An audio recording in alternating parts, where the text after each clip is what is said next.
which is kind of going slightly towards. Yeah, it's really nice. I might have to put it in now. Mine's like a bit less shape. I do. When you've got curly hair, you need to let it be longer, otherwise it does as well. That's what I'm deciding with mine, so that they get longer and longer. The point I can do, the motor, it's about 4 hours. It's nice and gentle.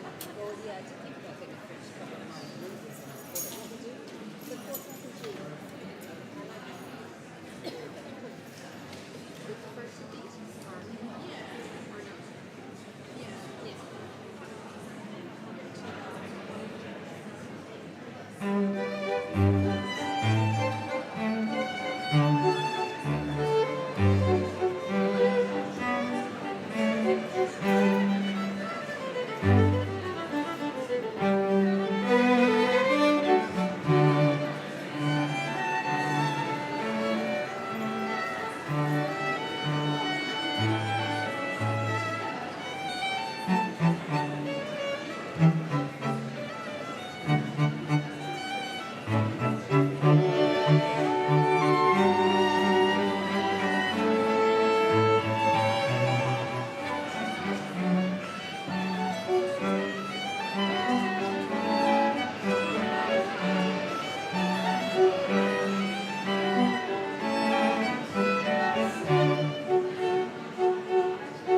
Good afternoon and welcome all.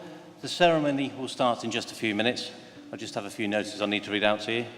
Can you please ensure that all mobile phones are switched off or on silent, please? No personal photography is permitted during the ceremony. This is due to data protection. Professional photographs are being taken just there and available to purchase.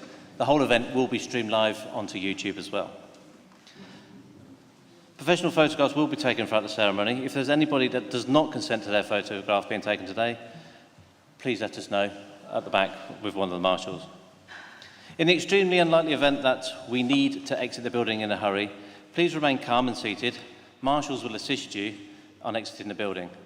Please follow all direction by the marshals that you saw when you came in.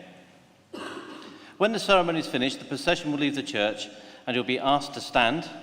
The procession will be followed by the graduates, then the VIPs, and then finally all the guests. If children do become unsettled or disruptive during the ceremony, unfortunately we may ask them to leave. And finally, to our graduates, may I be the first to congratulate you on your achievement. When your name is called, could you please step onto the stage, shake hands with the Chancellor, and then exit down to the middle row. Just before you exit down, if you look to your left here, there's a photographer and he will take your photograph shaking the Chancellor's hand. Please enjoy the rest of your day, and please stand for the academic procession. Thank you.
Please be seated.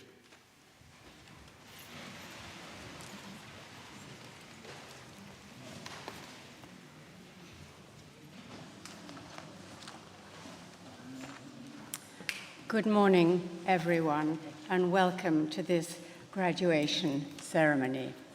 As Chancellor of the University, it's my pleasure to welcome you on this rather special year, in this rather special year for the University, because it is 40 years since we became a fully fledged university, because the Royal Charter was granted to the university back in 1983. Today is a very special occasion for you, the graduands, and indeed for those who have taught you, many of whom are behind me here.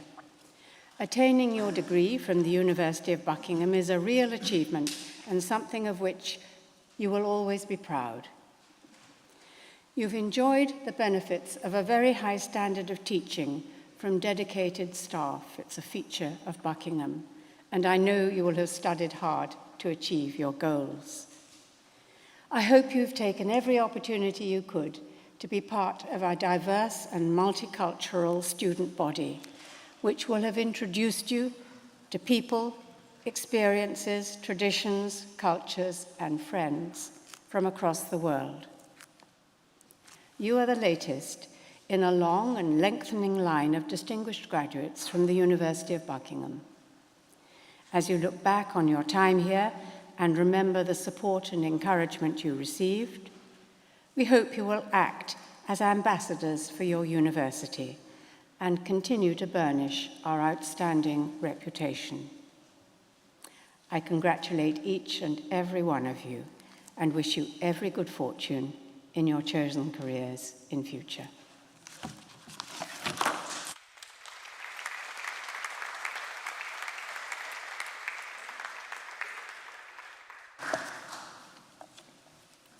Dame Mary, Chancellor, distinguished honorary graduates Christina Lamb and Sir Nicholas Coleridge, Chair of Council Mark Coulter and Deputy Chair the Honourable Millie Soames,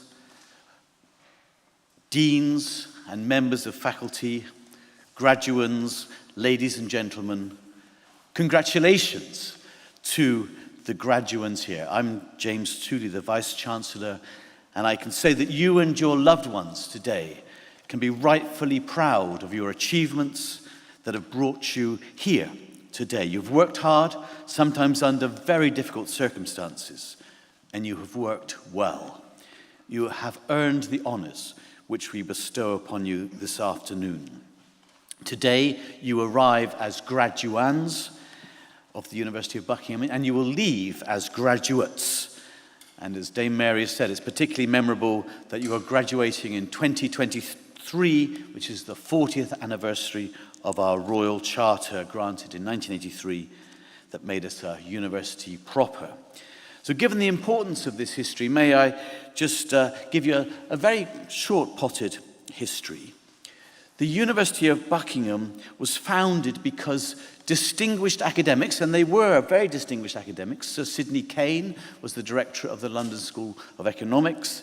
Professor Max Balloff was a distinguished professor at Oxford, and so on and so forth. Distinguished academics back in the 1960s and 70s felt that the independence of universities was being undermined, and academic freedom was being undermined today. And so a board of patrons of this new university was created in 1973 to create a newly independent university where academic freedom would rule. And in 1973, the board of patrons was created, and one Margaret Thatcher was on that board. And in fact, she has been intimately involved with the university over the last half-century-ish or so. Indeed, our very first matriculation speech, when we welcome our students, the very first matriculation speech was held here in this church, and Margaret Thatcher stood on this very spot and gave the first speech to the new students. And she said some very interesting things. I'll just quote one phrase from her, which I think is very important. In her speech from this spot, she said, "Independence, we must remember, is not a gift. It is not something that governments confer, but something that a free people enjoys and uses. Freedom requires vigor and imagination in using the opportunities available. But unless we are worthy and able to take advantage of freedom not yet extinguished in our land, we shall become pale shadows like civilizations before us who were eventually thrust aside and disposed by more vigorous rivals." Buckingham was controversial from the beginning. The Department of Education and Science actually boycotted that first opening speech, saying that they were ignoring the University of Buckingham in the hope that it would fade away, and we most certainly, Chancellor, have not faded away. We have grown from strength to strength and added numerous faculties, including our medical school, our education faculty, and those faculties and schools that are being celebrated today. And Margaret Thatcher went on to become our Chancellor, and I know Dame Mary, you feel incredibly privileged to wear the same robe that she wore to these sorts of occasions. We are widely recognized today. No, I think the term is we punch above our weight. And on Wednesday this week, For instance, the Deputy Prime Minister, the Right Honourable Oliver Dowden MP, he hosted a reception to celebrate our 40th anniversary of this university, of the Royal Charter, in the gardens of Number 10. And there were many there, lords and ladies, knights of the realm, gathered to celebrate the university and all it stands for. And in the age of cancellation culture and trigger warnings, our university proudly is a safe space for debate. We celebrate free speech as the cornerstone of a genuinely inclusive environment. So that's looking back to the past. Let's have a look to the future, to your futures.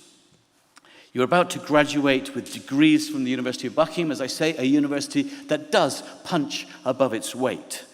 And you will go into the world and do great things. But for what it's worth, here are 4 things I've learned on my journey through life that I want to pass on. The first thing is, we're not here on this planet for very long. When you are young, it seems as though life is stretching out ahead almost forever. And yet, when you look back on life, you realize how short it is. Pink Floyd, in their track Time on the Dark Side of the Moon, an album that was there in my teenage years, and maybe some are smiling that they recognize it now, but their track Time really puts it very well for me. Ticking away the moments that make up a dull day. You fritter and waste the hours in an offhand way. And you are young, and life is long, and there is time to kill today. And then one day you find 10 years have got behind you. No one told you when to run. You missed the starting gun. Don't miss the starting gun, or more importantly, realize that you will be firing the starting gun of your life. What are you waiting for? Don't wait. But secondly, however, do live with being happy as one of your, not so much goals, but one of your achievements. Family and friends are always so precious. John Lennon, the Beatle, who was tragically murdered when he was aged only 40, told this story. He said, "When I was 5 years old, my mother always told me that happiness was the key to life. When I went to school, they asked me what I wanted to be when I grew up. I wrote down happy. They told me I didn't understand the assignment. Now I realize they didn't understand life." Third, don't let failure get in your way. You're going to start on ventures, whether they're your own business, whether it's in employment, whether it's relationships, friendships, and romantic relationships, and you're going to fail. Everyone fails at some point in their life. So when things go wrong, as they will, pick yourself up, dust yourself off, and start all over again. Those are the words, of course, from Swing Time, 1936, first sung by Fred Astaire and Ginger Rogers. But so many of the great people we know, Henry Ford, Winston Churchill, Margaret Thatcher, would all say the same thing. Winston Churchill, he knew about failure more than most successful people. And he said, success is the ability to go from one failure to another with no loss of enthusiasm. Finally, fourthly, do try to change the world. When you're young, especially, but I can tell you, it doesn't necessarily leave you as you grow older. We want to change the world for the better, to leave it a better place than when we found it, as it were, in terms of our own ideas, beliefs, and values. And on this, Mahatma Gandhi famously told us to first be the change that you wish to see in the world. We must reflect on who we are and what we can change about ourselves, what we need to change about ourselves before we attempt to change the world. But by doing so, we can change the world. Jordan Peterson, the Canadian psychologist and social commentator, said pretty much the same thing when he told young people, young men especially, go and clean up your rooms before you seek to change the world. If you can't even clean up your own room, what on earth, who on earth are you to give advice to the world? So at the end of this service, let's conclude with this thought. You'll be alumni of the university, and there is a saying, give the ones you love wings to fly, roots to come back to, and reasons to stay. And that reminds me of our own motto, Alice proprius volans, flying on our own wings in English. I'd like to think that we have helped, and the faculty represented here today have helped you to gain your wings. Your degrees, your life experiences, all these will help you to fly. But also, we want to be a strong part of your roots too. As Dame Mary said, we want to give you reasons to come back, to stay, physically and metaphorically. Do see yourself, as Dame Mary said, as part of this growing international family of alumni of the University of Buckingham. I wish you well in the next stages of your lives as you go about trying to change the world. I congratulate you again and wish you all well for the future. Thank you.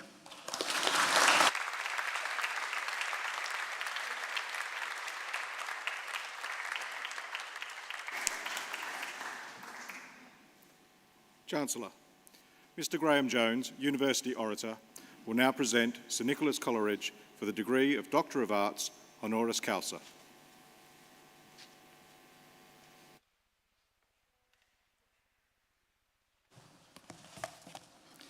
Chancellor, Vice-Chancellor, together you've been present at many large formal events like this, and I know that you both want today to go very well, as it always does. Everyone up here, mums and dads, we all students, everybody wants it to go brilliantly well. But it takes a lot of skill and attention to detail to make a day like today go very well.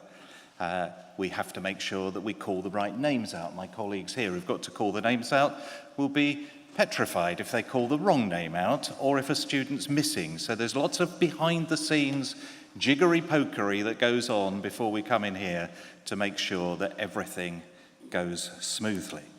But think for a moment if today didn't just have students, graduates becoming graduates. Think if today involved 6,000 performers, 2,000 troops, 500 horses, 320 cyclists, and 6 Daleks.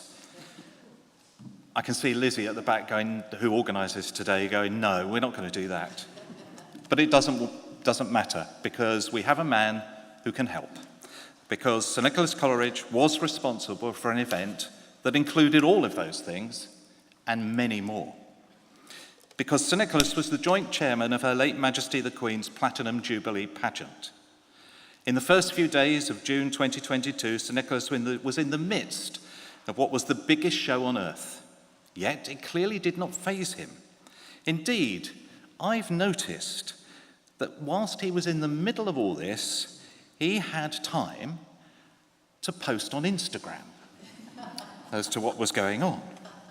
Now, Nicholas and I are of a similar age, and I know that when I tell my students that I've posted something on Instagram, they frown, look at me strangely, and say words like, "Aren't you a bit old for that, sir?" Well, Sir Nicholas clearly is not a bit old for that. He is a very keen user of online media. But that's not a surprise, because he's spent the bulk of his career in the media, in particular in the magazine world, where he became president of Condé Nast, which is a global media powerhouse. Sir Nicholas was responsible in his time for 124 magazines, 100 websites, 200 apps, all in 29 different international markets. This is another example of his enviable ability to manage a wide array of elements all at the same time. Those skills are no doubt coming in handy with the latest role that Sir Nicholas has been undertaking. He is the chairman of the Victoria and Albert Museum, which is actually more than one museum. It describes itself as a family of art, design, and performance museums, and it's extended beyond its South Kensington home to Dundee, Stoke-on-Trent, Bethnal Green, the Olympic Park in Stratford, and China. As such, the V&A is the world's largest museum of its kind and needs someone with a cool head at the top. So I'm sure the folk at the V&A are delighted that Sir Nicholas is providing that cool head. That cool head, though, must start to heat up a little bit now, because I might embarrass him with a long list of his achievements. So let's start with the National Portrait Gallery. Few people get to have their portrait hanging in such a prestigious place. Sir Nicholas is one of those few, as are you, Chancellor.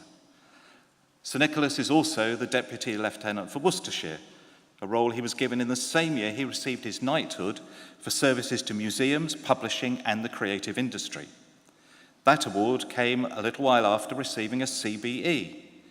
He also received the Outstanding Contribution to British Media Prize at the British Media Awards, and that came 40 years after his first award, when he was given the award of Young Journalist of the Year for his columns in the Evening Standard. He is actually the only person to have received all 4 of the Lifetime Achievement Awards that are available in the publishing industry. He clearly has a great deal to be proud of. Also, he may well be proud of his heritage. Scholars of English literature here today could be thinking that the name Coleridge is familiar. That's because Sir Nicholas is indeed related to Samuel Taylor Coleridge, an English poet widely regarded as one of the most influential people in English literature. He was also someone who was highly active, busy, prolific, so you have to wonder if it's in the genes. I suspect it might, because if you go back to Sir Nicholas's Instagram page, you will find a post about a book by the musician Brian Ferry. In the caption to the book Lyrics, Sir Nicholas talks about the poetry of Brian Ferry's work. Quite apart from inheriting his uncle's thirst for work, he also appears to have been born with his love of poetry. Here at Buckingham, we employ a poet. We also try to engender the kind of enterprising approach that Sir Nicholas clearly takes with his wide array of activities, and that's why he is such a fitting recipient of his honorary doctorate today.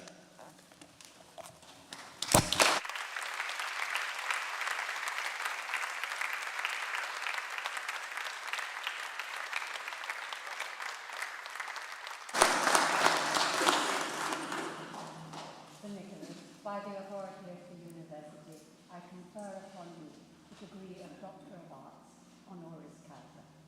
Many congratulations.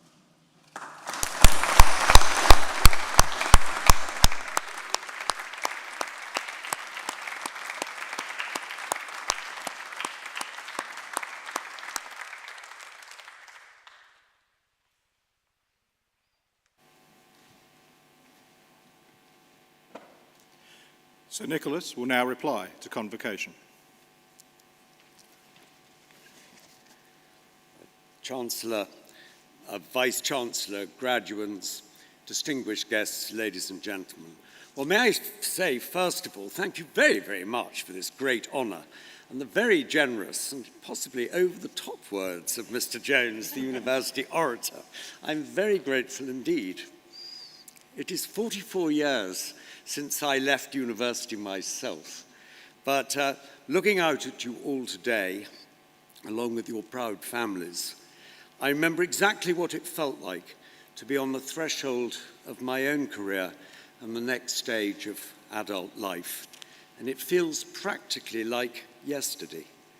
Looking back to that day, I thought I would share my top 5 tips for a satisfying and enjoyable life.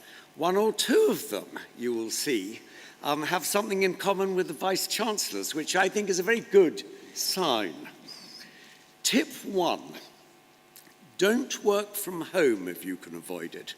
Do the absolute minimum WFH. Instead, go into the office, interact, learn from others. Don't fester on Zoom in your bedroom, perched on the edge of your bed. It is bad for your mental health, bad for your back, and bad for your promotion prospects. Tip 2, remember what it is that you enjoy doing and do it. As life goes on, there will be many distractions. Some of you, many of you, may be asked to sit on work committees, focus groups, governing bodies. All of these are good things.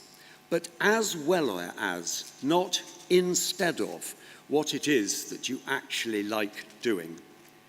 If you want to be a writer and author, write books. If you want to invent video games, get coding.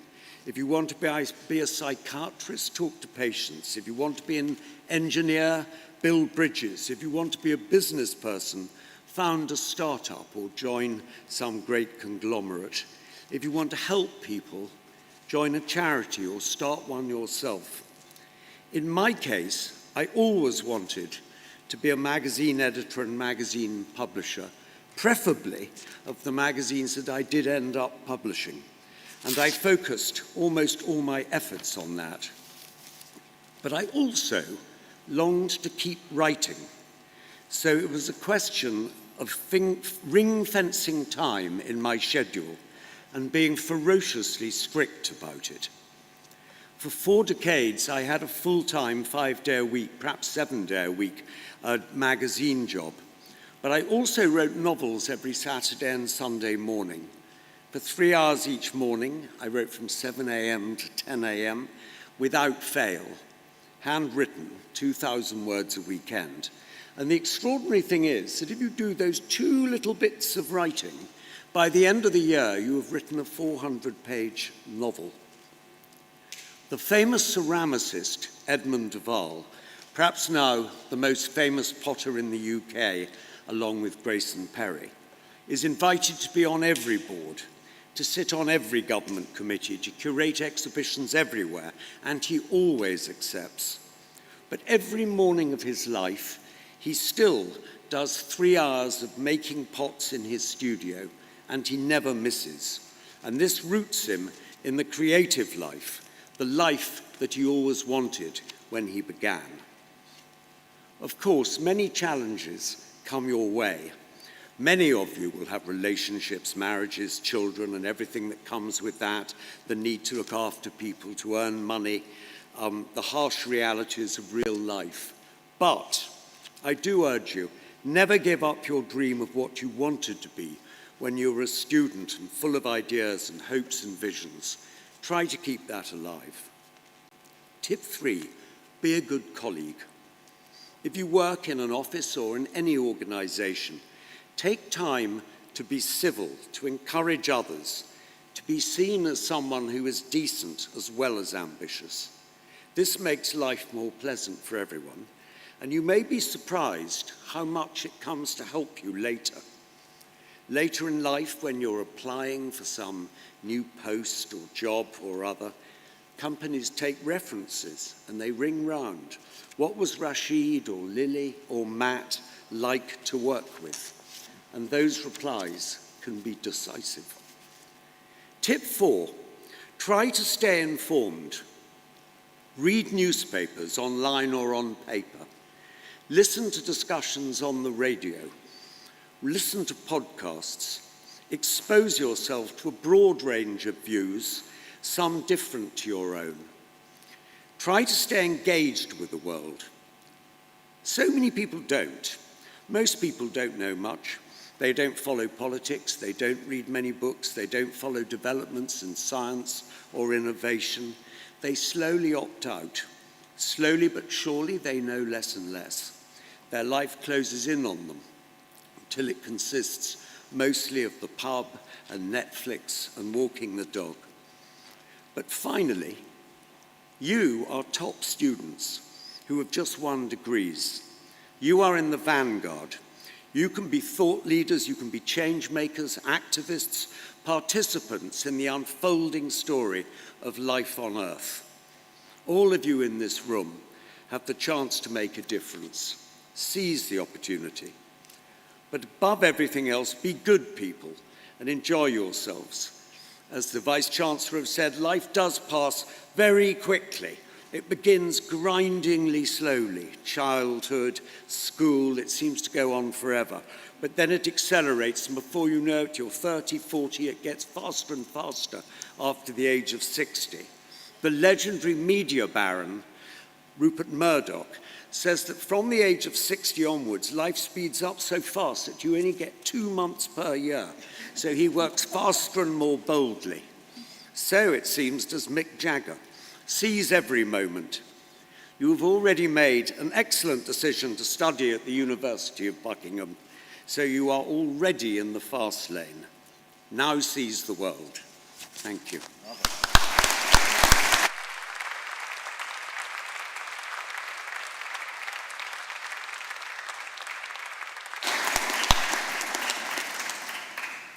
Chancellor, Mr. Graham Jones, University Orator, will now present Ms. Christina Lamb, OBE, for the degree of Doctor of Letters, honoris causa.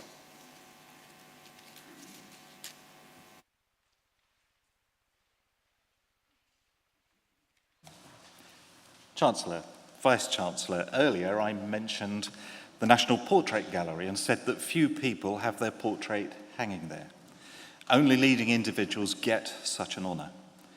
Well, it's a busy day today for portrait hunters because our second honorary doctorate today goes to Christina Lamb, OBE, who also has her picture in the National Portrait Gallery.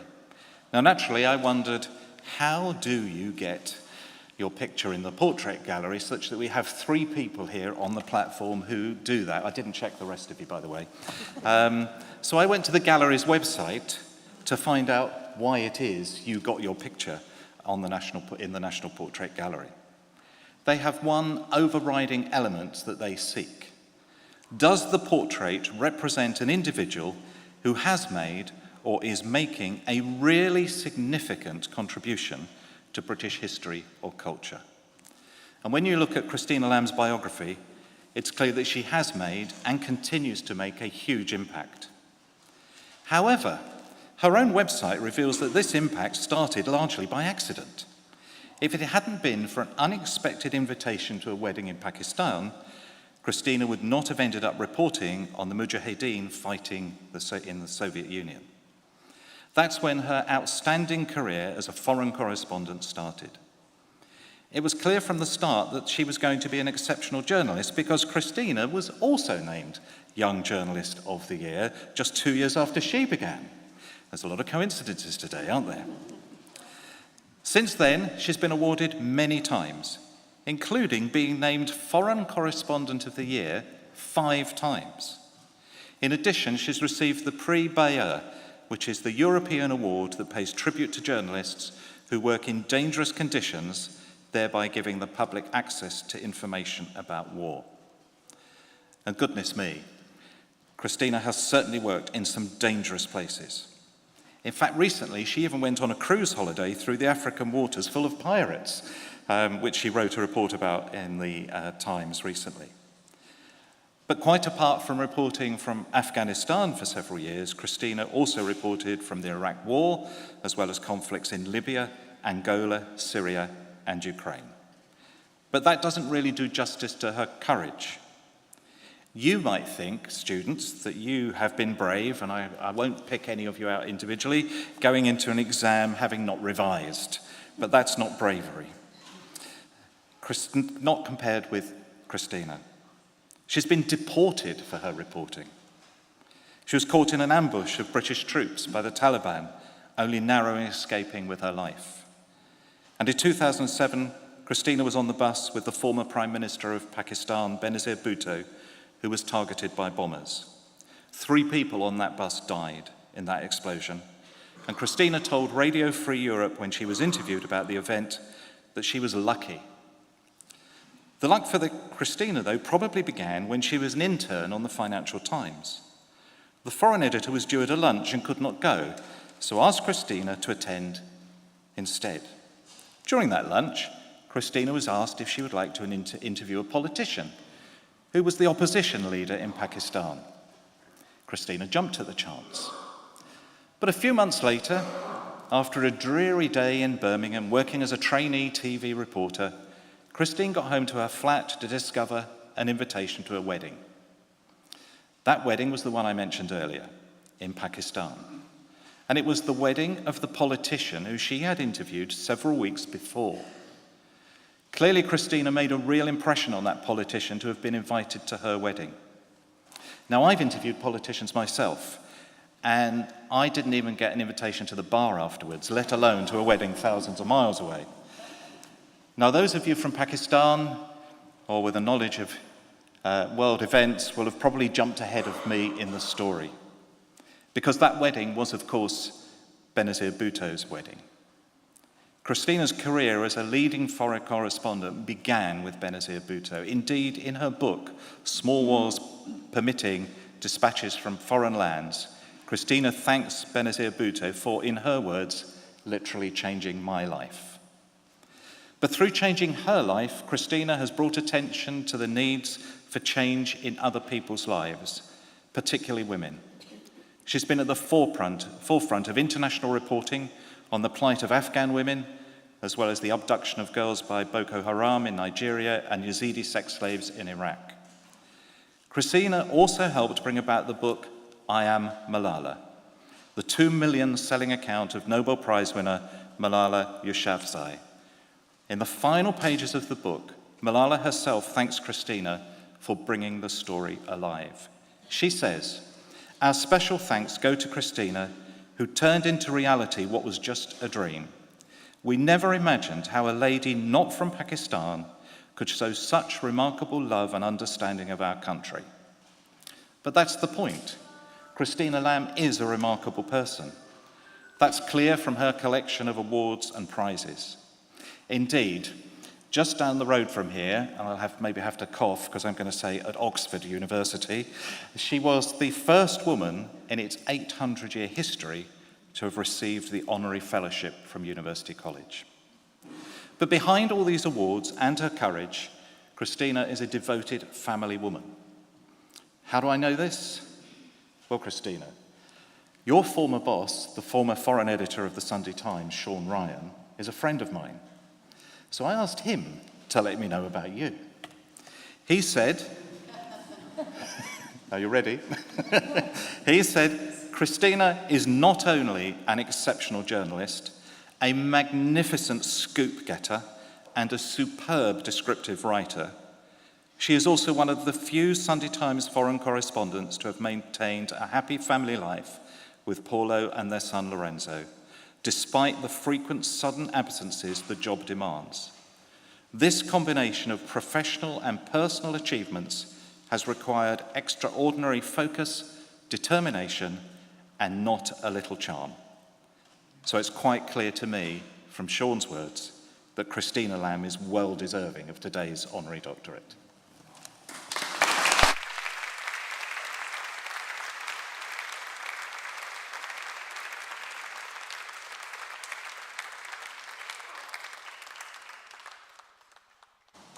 Christina, by the authority of the University, I confer upon you the degree of Doctor of Letters, honoris causa. Many congratulations.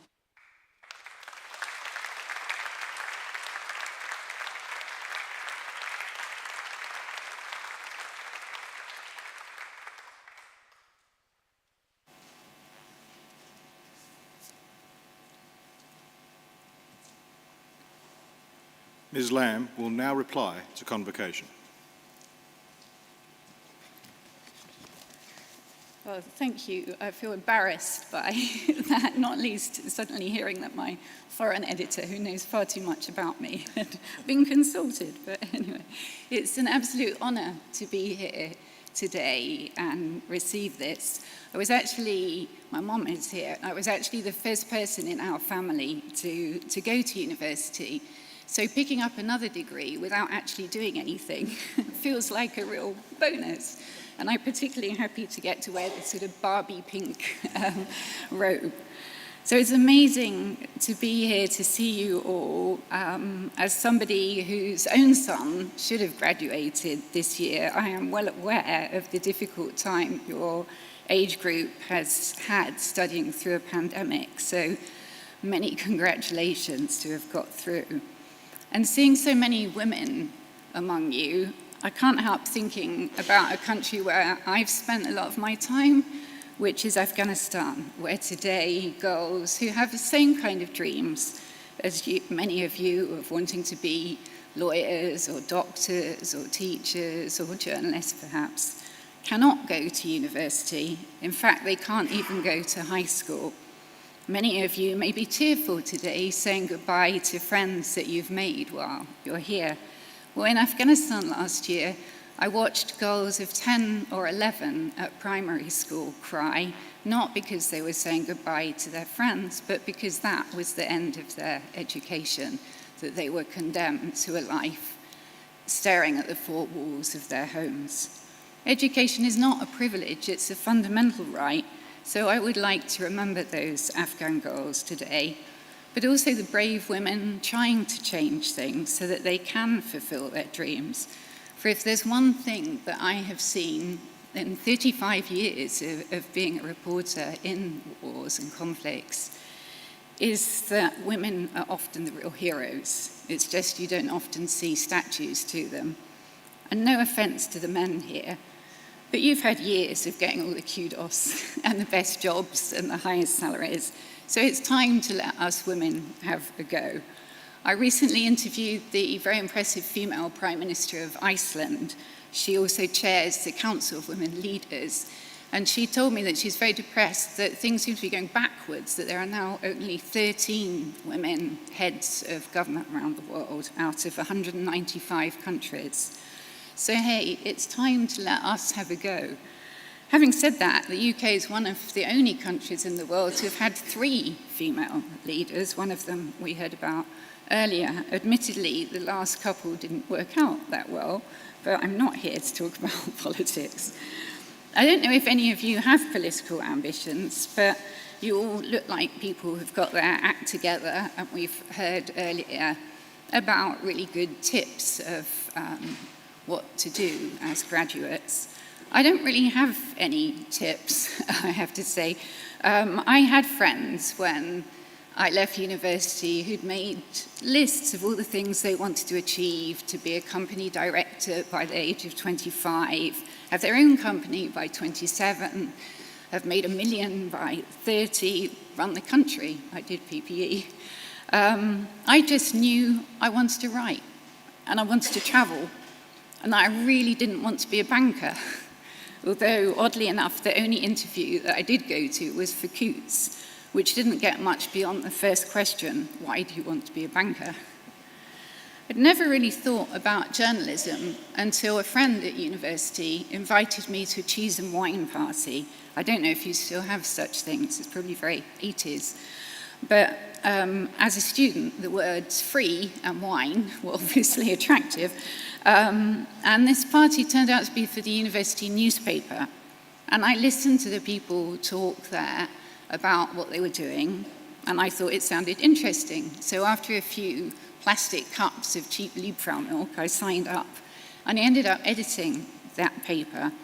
And when I left university, I really didn't have a plan. I just, as I said, knew what I didn't want to do. And so I thought I would go and spend a couple of years freelancing abroad and make a bit of money, and then go and live in a garret somewhere and write my great novel. It was a rather vague plan. I'd written a letter to, this was of course before email, to something called the Bangkok Post, and asked if I could go and work for them, which they didn't reply to. But as Graham said, actually he stole half my speech. My life was changed by an invitation to a wedding, and that invitation, which took me to Pakistan, I literally fell in love with. Any of you who are from South Asian background or have South Asian friends will know that weddings in Pakistan are very long and very colourful, and of course Benazir Bhutto, being who she was, her wedding was like something out of the Arabian Nights, and I really couldn't imagine going back to work in Birmingham. So I went to live in Pakistan. And I ended up in Afghanistan because at that time it was under Soviet occupation. And in Afghanistan, I came across the most amazing storytellers I have ever met. It is a very oral culture. Everybody tells stories. And I realized that I could not make up stories as good as they were telling me. So I have been a journalist ever since, telling other people's stories. And I'm very lucky because I have a job I love. What could be better than getting to witness history? And I can honestly say I have never been bored in my job, which I don't think many people can say. So if there's anything to learn from my story, I think it is to be open to opportunities and that luck is what you make of it. And also do something you enjoy because things can literally change overnight. Much of my last 18 months have been spent in Ukraine, where I've met young people like you, young graduates, who told me how they'd been planning to go out to celebrate birthdays or to go night clubbing, and then overnight they found that they had to flee their country with a few belongings and an awful lot of pets. I've never met people who have so many cats as the Ukrainians. And if the pandemic taught us anything, I think it was that there's more to life than work. Nicholas talked about the dangers of working from home, which I agree, but I do think there is great importance to have a good work-life balance. And I think we all learned in that period that we're more resilient than we think, which is something I see all the time. On my last trip to Ukraine in July, I met two young women. One of them had been a waitress in a bar, and the other one was a flautist in the orchestra in Kyiv. And both of them had found themselves, when the war started, trying to find a way that they could help, and ended up becoming drone operators, directing the Ukrainian troops on where to send their ammunition. So I see all the time that people are capable of much more than they may think they are. And lastly, I would like to say, sometimes things can seem overwhelming, but never give up. Much of my recent reporting has been about sexual violence in conflict, which is the world's most neglected war crime, and the one crime where the victim is often made to feel that they did something wrong. As we speak, women, and sometimes men, are being raped in Ukraine, in the war in Ethiopia and Central Africa, in detention centers for protesters in Belarus and Iran, and Uyghurs in China, the migrant centers in Libya, and also in Congo, where militias are trying to get access to lucrative minerals that we use in our mobile phones and laptops. It's an epidemic, and writing about it can sometimes seem like a lonely battle. But only by shining a light can we change things. And the women who come forward to tell their stories are so courageous that I think we have a duty to share them. I spend most of my time, as you heard, in bad places where bad people are doing bad things. But it's actually given me a lot of faith in humanity, as I have seen over and over again that everyone can make a difference, particularly young people like you. As was mentioned, I've been lucky enough to work with Malala, who says one girl, one book, one teacher can change the world. And she's not wrong. I also worked with an amazing Syrian girl called Najeen, who has cerebral palsy, taught herself fluent English by watching an American soap opera on TV called Days of Our Lives, which is a really dreadful soap opera. And managed to travel all the way from Aleppo to Germany, where she is now in a wheelchair, and she wants to be an astronaut. So I've found everybody can do more than they think they can do, and everyone has a story. You just need to ask. As Henry Thoreau said, it's not what you look at that matters, it's what you see. You're creating your own stories today. You've all had a journey to come this far, I'm sure. And you've done it. You've made friends that you'll have for the rest of your life. And even if your path feels rather vague for the future, as it did for me, trust me, you'll find it. Thank you.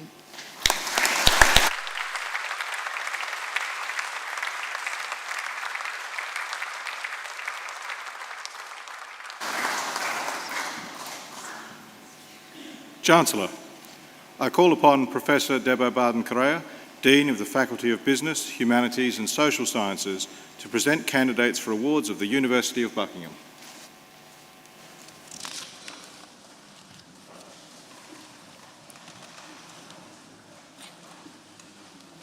Chancellor, I present to you the graduates in Business, Humanities and Social Sciences. For the degree of Master of Science in Strategic Marketing and Customer Experience Management, Aarti Gupta.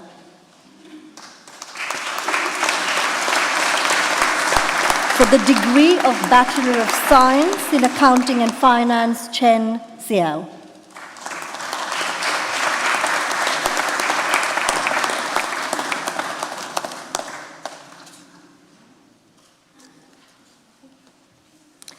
For the degree of Bachelor of Science Honours in Marketing with Media Communication, Eleanor Lewington with First Class Honours.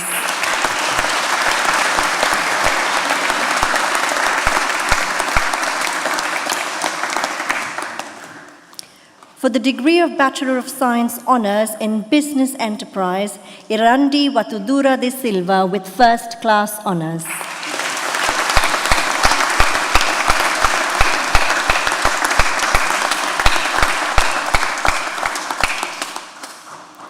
For the degree of Doctor of Philosophy in English Literature, Ravan Shakur, having submitted the thesis entitled Charles Dickens's Library and Reading, an Attempted Reconstruction.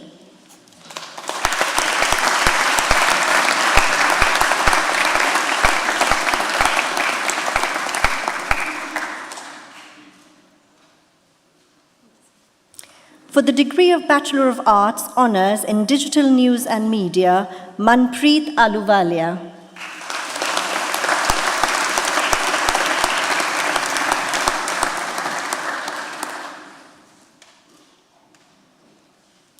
Hillia Finnegan.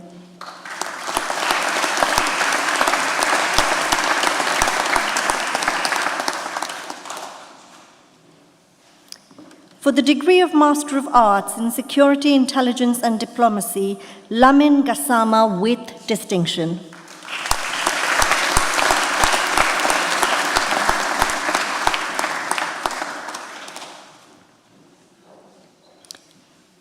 For the degree of Bachelor of Science, Economics, Honours in Economics, Oscar Gam.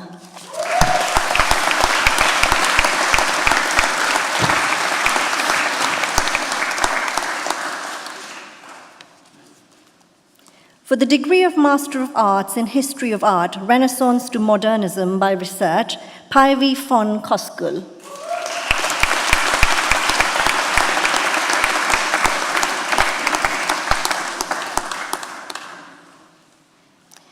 For the degree of Master of Arts in Leadership in Sport, Cameron Jordan.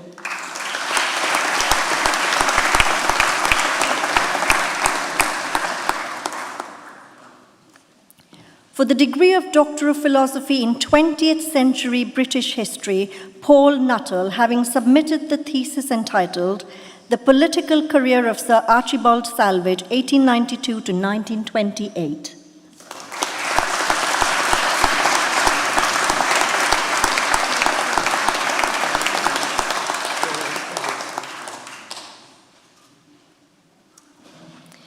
For the degree of Master of Arts in Modern War Studies and Contemporary Military History by Research, Oluwafemi Ale.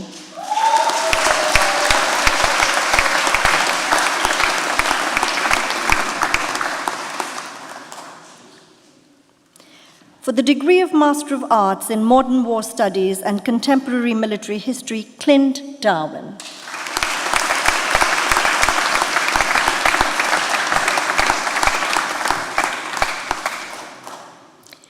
For the degree of Master of Arts in Military History by Research, Sean Martin Fear with distinction.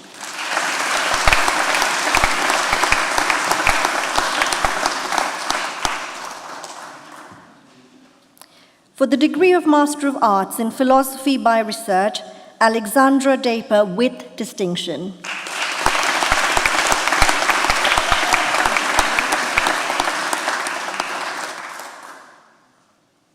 And Jan Nurman.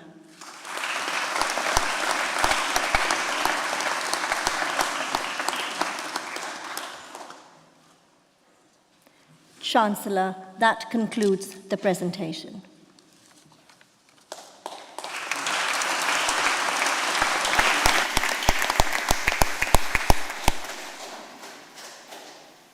Chancellor, I call upon Professor Haran Salahewa, Dean of the Faculty of Computing, Law and Psychology, to present candidates for awards of the University of Buckingham. Chancellor, I present to you the graduates in Computing, Law and Psychology. For the degree of Master of Science in Computing by Research, Divya Salila.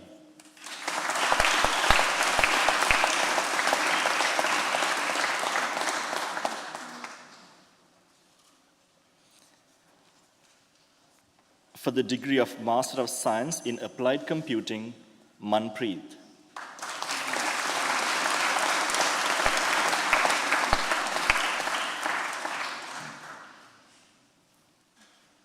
Samima.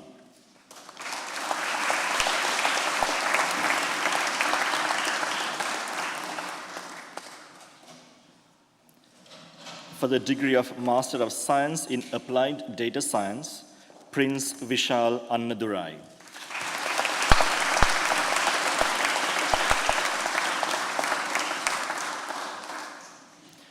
For the degree of Master of Science in Applied Data Science, Degree Apprenticeship, Pui Fung with distinction.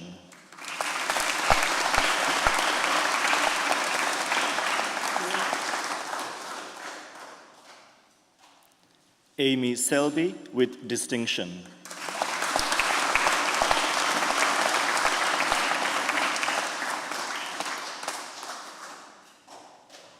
Claudia Zielnik with distinction.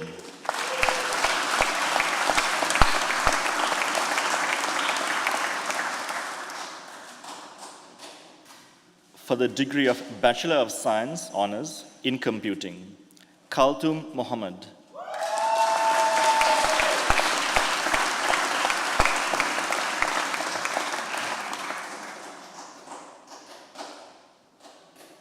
David Okeke.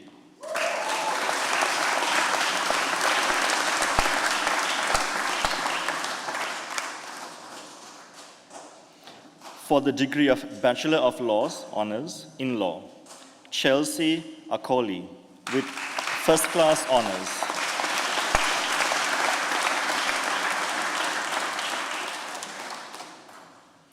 Ogenene Rovovo Avorovo.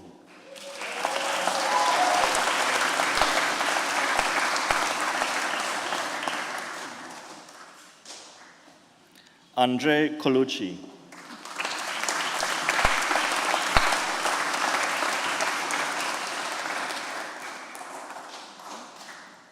Jasmine Deer.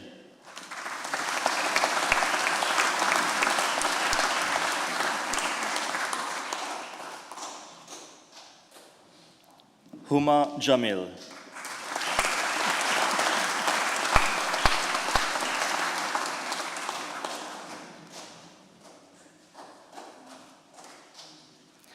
For the degree of Bachelor of Laws Honours in Law, part-time, Marcus Archer Willis with First Class Honours.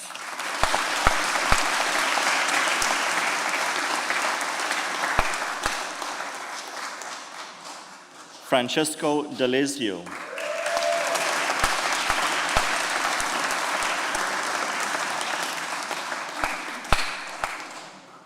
John Davidson.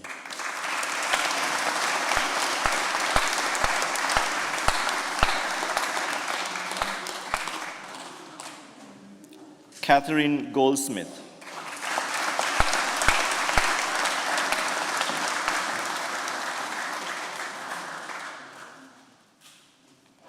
Rowena Mosley with First Class Honours.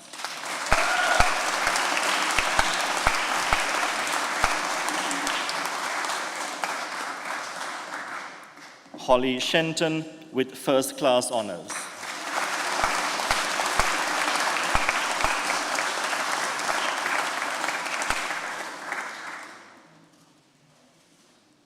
Gaynor Wood.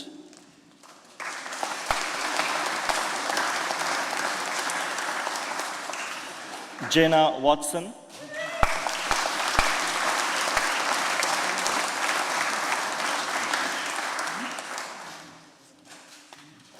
For the degree of Master of Science in Cyber Psychology by Research, Trude Hagen with distinction.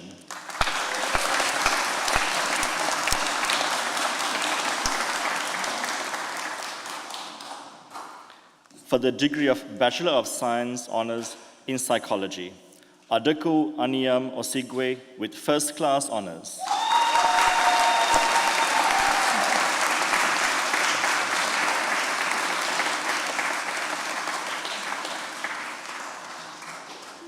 Nicole Magora.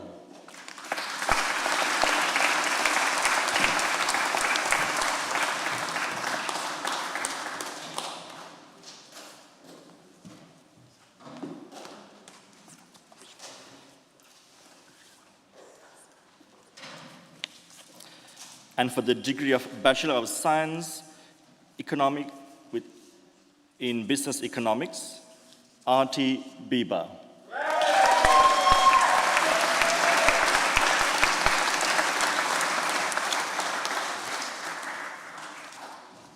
Chancellor, that concludes the presentation.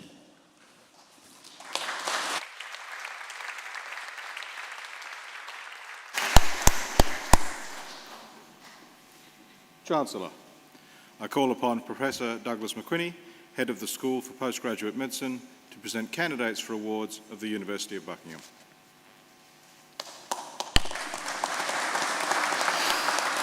Chancellor, I present to you the graduates in Medicine and Health Sciences. For the degree of Bachelor of Medicine and Bachelor of Surgery, Daksha Biglan.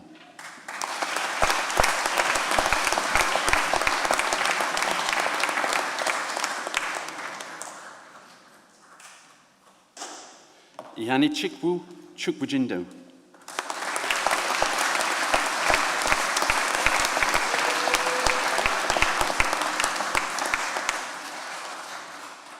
Jaspel Jita.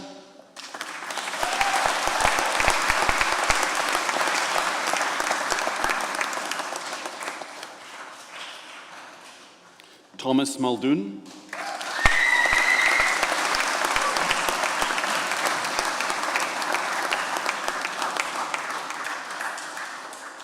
For the award of Postgraduate Certificate in Medical Education, Sinmedel Sumimo.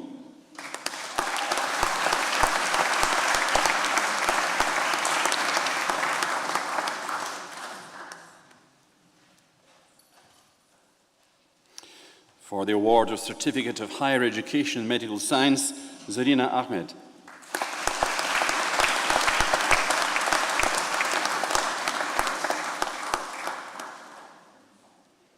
Sarah Al-Hajiou.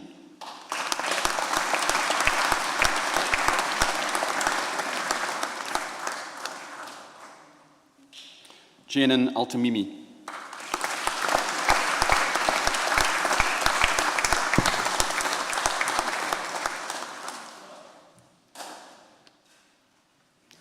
Chancellor, that concludes the presentation.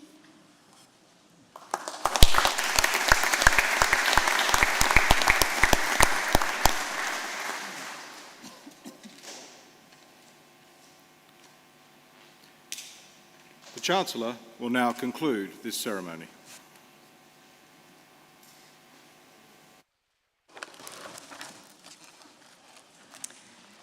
So as the Registrar has just said, this ceremony is now drawing towards its close.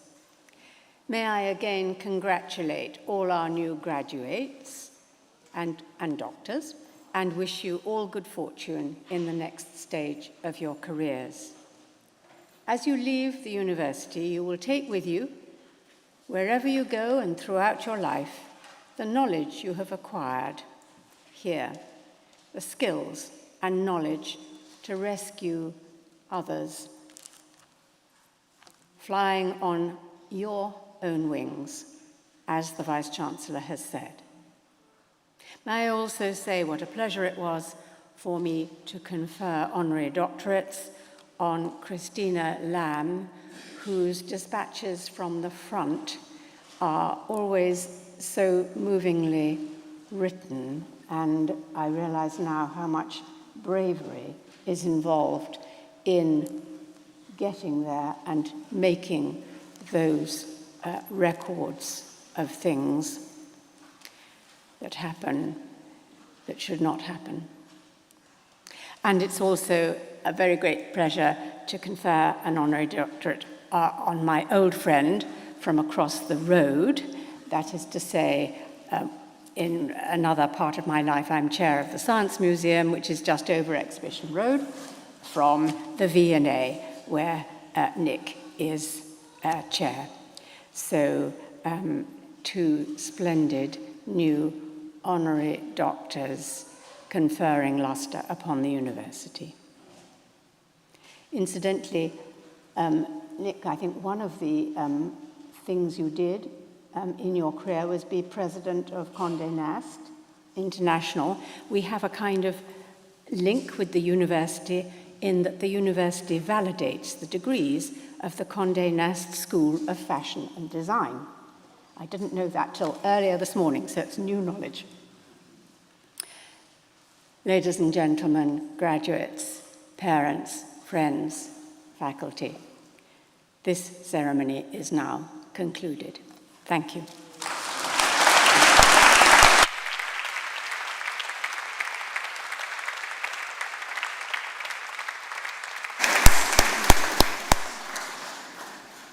Please be upstanding.